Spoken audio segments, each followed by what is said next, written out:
All right, so next talk is about the IS 247 and 251 course refresh and the training certification program. So for that, we have Al Kenyon, who's making his fourth appearance on the users conference. He's the customer support branch chief. We have Kenneth Cochran from the Houston Office of Emergency Management and David Meyer from the California Governor's Office of Emergency Services.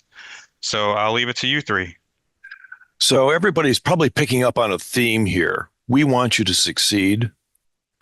We want you to be comfortable when a situation gets complicated and you need to send an alert out.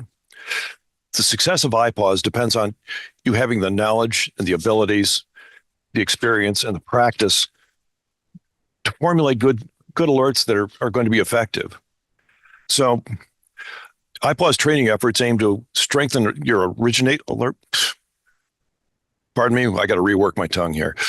Strengthen alert originators and alerting administrators' skill and confidence to successfully execute your roles during emergencies. This enhances the public confidence and trust in IPAWS and ultimately saves lives.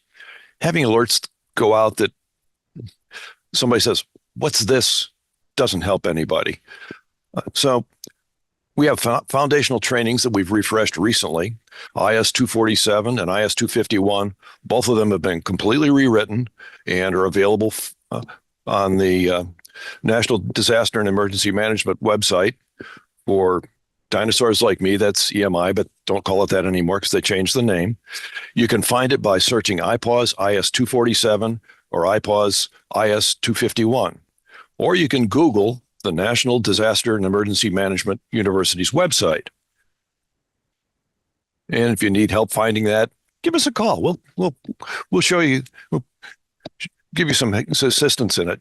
It's not mandatory that you retake the refresh 247 and 251 courses, but it would be a very good idea. A lot has changed since those courses were originally written, and the refresh brings up a lot of new information, and we did our darndest to avoid having the little gotcha questions that we used to experience.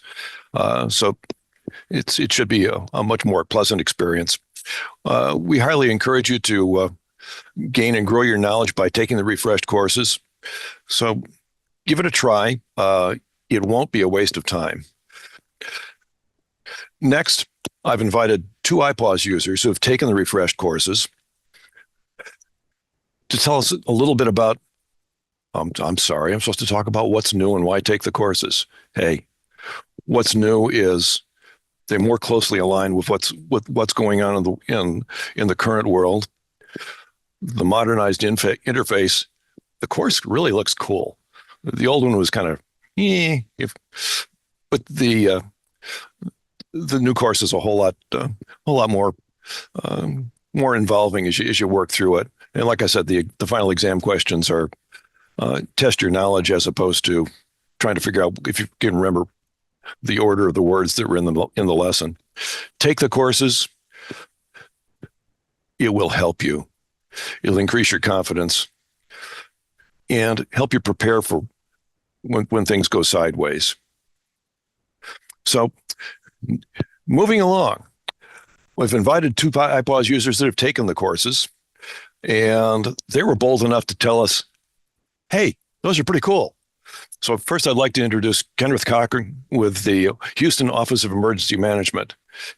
Ken, you want to tell us what you think about the course and any suggestions for folks? Sure. There he is, off mute. There you go. All right. Good morning and afternoon, everyone. Thanks for inviting me, Al. Specifically, IS 247C is very near and dear to my heart.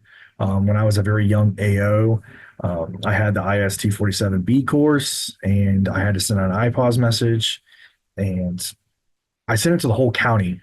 Made the news, still kept my job. Neither FEMA nor the FCC brought the hammer down on me, but it was a stressful time for me. One of the biggest highlights for the new IS 247C course is the mention of the polygon limits. That was not in the B course. That's now in the C course, which is a huge training point for my staff, as well as the fact that it's moved from being very administratively written to what an AO really needs to start off on a really good foundation as an alert originator, whether it be county, local, or state. It addresses message crafting, the polygon limits, and more operational functions.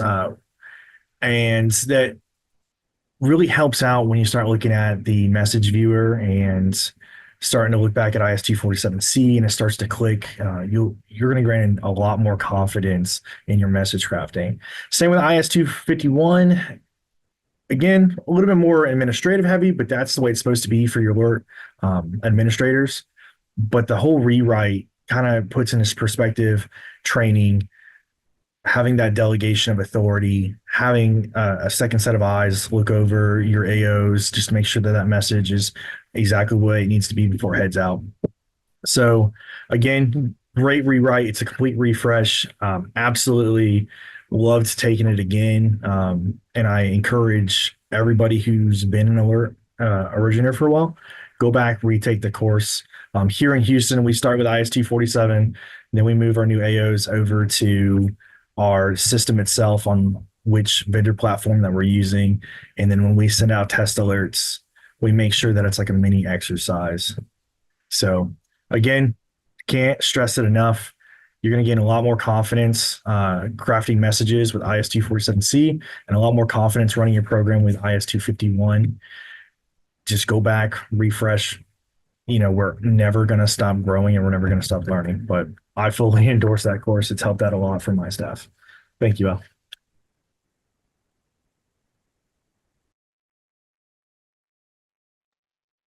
Al, I'm going to unmute you. You're muted. Hold on. There you go. Yeah. The old radio guy forgot to turn his mic on. Hey! And now on to David Meyer with the California Governor's Office of Emergency Services. Dave? Yeah, can you guys hear me okay? Yeah. Great. Yeah, can I just say ditto? No, I'm kidding. There was actually some really good points made in that new training.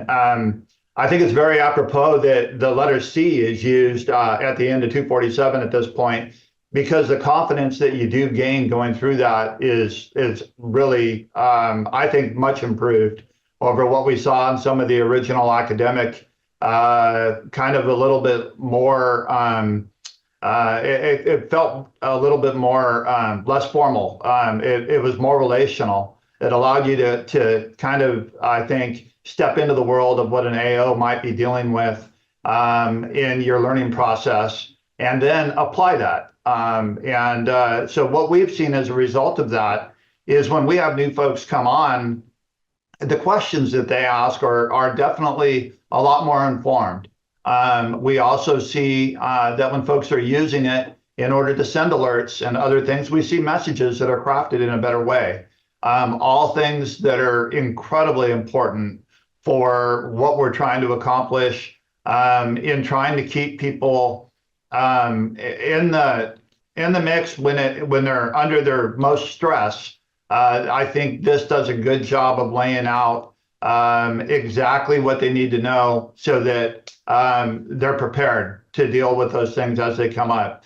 And the administrative portion of it with the planning, I think it does a great job of really touching role-based information and identifying where you fit in the process so that when it happens to you, you can be a resource when you need to be to the folks that are going to be leaning on you during that stressful event. So, I mean, that's some of the things we've seen. And like Kenneth was saying, and like Al's saying, it's a great refresher. I mean, it's not like sometimes where you have to take the same training every single year in like ethics training and other things like that.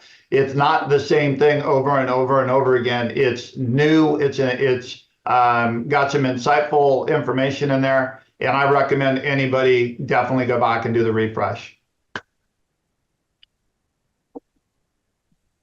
Thank you very much, David. You can tell they liked it. One of the questions that came up was how do we overcome the onslaught of information that's being force-fed to the community through social media? Well, one of the things is provide solid information up front from an authorized source. And if it's coming through a wireless emergency alert, if it's a complete message and there's follow through on the message, you can do updates as necessary. You can cancel and start over fresh. Once you know how to use the system, you can supply the solid information that the community needs, and you're never going to completely overcome the wild things from various social media sources, but having a source of trusted information out there that's universally recognized is one of the keys to doing that. So along those lines, we're talking about training. We're talking about preparing better ways to address the community. We're introducing a course, a training certification program for alert originators and for alert administrators to achieve more robust preparedness. The certification program will include a train the trainer program, so participants will be prepared to pass along knowledge to others. The program will address learning gaps and improve the IPAWS users' readiness, effectiveness, and resilience. The certification program materials would consist of tiered training modules with practical assessments leading to certification and opportunities for continued learning and development. We're targeting the first Alert Originator cohort to go through the certification program during the summer of 2025. Now, that sounds like a lot, and I realize some of you are one-person shops. But knowing how to use the tools you have can be very important. And if you've got some downtime, particularly when we have courses available for independent study, take the courses and train yourself, practice. If you're the only emergency manager, perhaps you can convince the fire chief or a PIO or someone else in your local government to take some of these courses and be prepared to assist you when you need it. These are great learning tools. Leverage them, and we just hope that you'll be prepared to serve your communities. So when you're taking the IS courses, keep an eye out for communications about the new IPAWS training certification program. Reach out to us with questions and ideas. They're all great ways to stay involved with IPAWS as we continue to expand our training. Thank you very much. We did get a couple questions about EAS equipment, Al. So I'll let you start with this one, and if anyone has anything to add, please jump in. But with Sage dropping out of providing EAS equipment, are there any other options available? Is there any anticipated issues with overall alerting system viability? Yeah, I think there was another question related to that, Al. But go ahead. Sage has stopped producing new devices. They've committed to continuing to provide support and repairs for existing devices. They anticipate that they've got enough parts stock to do that for several years. They had to stop producing devices because the components that they put into those devices stopped being made. The base design is some 15 years old, and the electronics world moves on. So they had to make a choice there. So existing users of Sage should be fairly well served for the foreseeable future. People who need new devices will probably have to look elsewhere. There are 3 other manufacturers for EAS devices. I know Digital Alert Systems is still selling devices. I think Trevini is still selling devices, and I don't know whether Gorman Redlick is still producing devices. Jim had a fairly small client base, but he's still kicking as far as I know. So for the near-term future, current use of EAS as it's currently described in the FCC rules should remain fairly capable and fairly solid. What the future holds, that's up to input from everybody to determine the best ways to accommodate broadcast emergency alerting as we go forward. We're looking into a lot of options with newer systems and trying to figure out best practices and help guide the industry as they move forward. And we're looking for input from the industry as people come forward with new ideas for. I don't want to say next generation has been used by so many people to describe something or other, but truly what's next is kind of up in the air. And we could use your input and the industry input to guide us as we go forward. Al, if you're still on, I think this question might be in your realm. IPAWS published the best practices guide back in 2023. A very, very good document. It's on our website. Is there a cadence for updating that? Is everything in it still good? What's going on? It's all good. There are new things that we need to add to it. Things like guidance for MEP, for example. But I recommend people download it, read it, refer to it, learn from it, and we will let you know when there's a new one out.